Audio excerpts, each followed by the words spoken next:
நம்ம எல்லாருமே இதை எக்ஸ்பீரியன்ஸ் பண்ணியிருப்போம். Someone cutting the queue just before you, reserve பண்ண சீட் ஆக்குபை பண்ணுறது, stating some lame reasons, taking credits for your idea, இதெல்லாம் பண்ணிவிட்டு கொஞ்சம் கூட மனசாட்சி இல்லாமல் நான் பண்ணதுனால எதுவுமே அஃபெக்ட் ஆகலைன்னு பிஹேவ் பண்ணுறது, அதுதான் highlight. What is this call?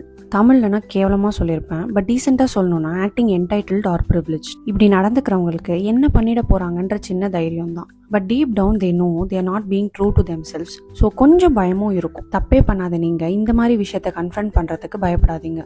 If you think someone is claiming what's rightfully yours, அவங்க எதிர்த்து கேட்கறதுல தப்பே இல்லை.